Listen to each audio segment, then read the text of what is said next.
Mr. President, my question to the nominee is, the agricultural sector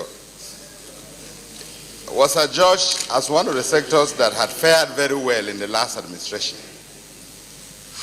What would be your comment about the success of the wallet system, a component of the growth enhancement scheme in the last administration, which was introduced by the president of the African Development Bank? Then number two.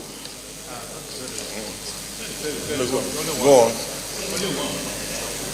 I will do a follow-up. Now, the second question is, you are seen to be a very principled person and a highly respected Nigerian. And I'm asking this question also as a member of the Kwarafa Kingdom. We do not take no when it is supposed to be yes. Can you share with us, is it true that you were forced under gunpoint to resign as national chairman of the PDP? Senator James Manager.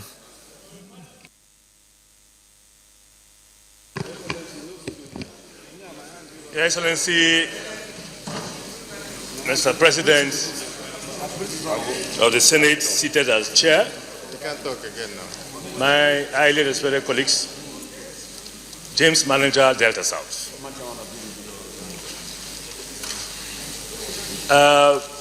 Mr. Nominee, the question I'm about to ask is very deliberate. And it's on record in my life that I came into this place for the first time in 2003 when you were the national chairman of the party. Which party? Of PDP. Of PDP. If you were not that principled, I wouldn't have succeeded. It's on record. But the question I want to ask is this, sir, and I remain very grateful to you, my national chairman in those days. Nigerians are very gullible, the political class. People change political parties at will, sometimes in 4 years, 4 times. And I know you to be a highly principled person. The non-Nigerians who are not practicing politics are confused. It is like a very big problem in the political system. It's not growing at all. It's getting worse by the day. So, Mr. Chairman, sir, what do you think is wrong? And what can be done for us to have a stable system where people will remain where they are and develop the system, sir? Thank you, Mr. Chairman, for the opportunity. So you can answer those. Distinguished senators, let me thank distinguished Senator James Manager for your compliments. Let me also quickly say that party movements happen everywhere. I don't know if many of you recognize that Mr. Ronald Reagan, who became US president, was actually a Democrat, but contested on the platform of the Republicans and became president. I don't know how many of you will remember that one time British Prime Minister who ran Britain through the war actually changed parties thrice, Churchill. So this happens, especially in emerging democracies. Ours is about, 16 years old. These movements will carry on for a while for 2 reasons. First, the question of internal democracy in the party is a serious matter. 2, the tendency of the party to surrender authority to the president or governor in the state is harmful. Unless and until people are strong enough to say, this is not right, I won't do it, anger and frustration will continue to push people around. But I believe as we mature, these things will come to an end gradually. I'll go to the first question put by Senator Wamako. You asked if, as minister in 1983 I had anything new to add to the doctrine or to the principle of change which we stand for. I must tell you this.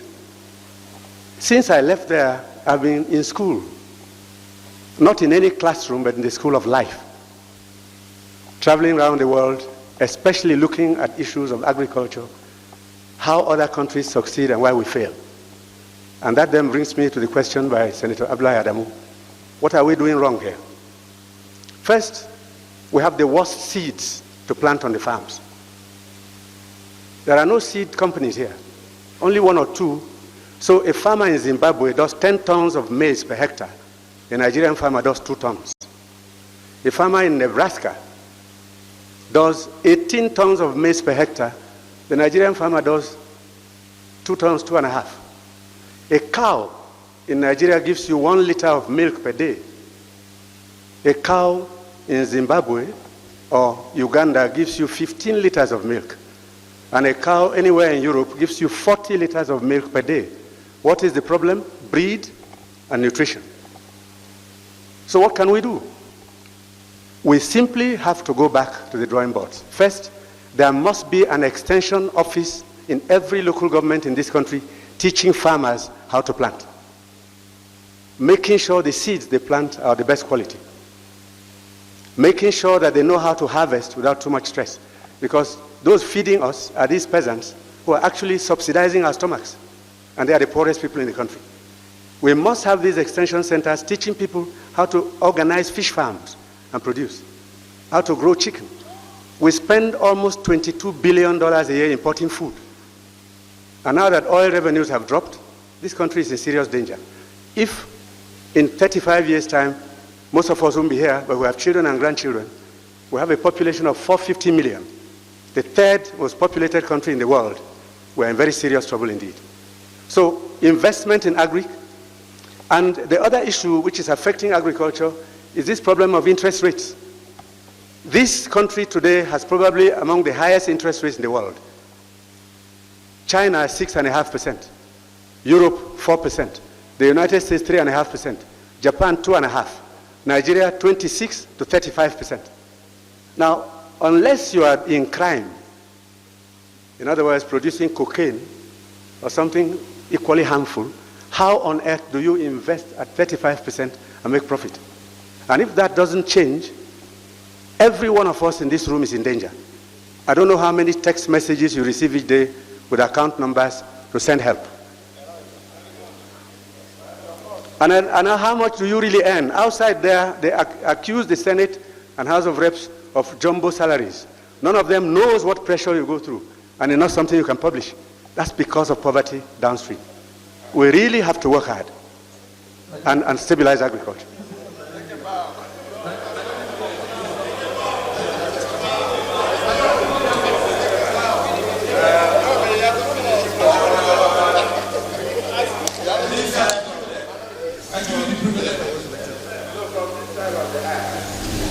Mr. President,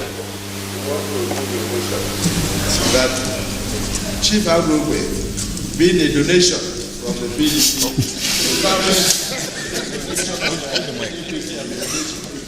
should take him out.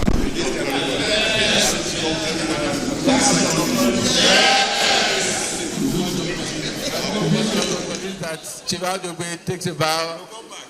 Those in favor that say aye. Aye. Those against? No, it's okay. You come and take a bow.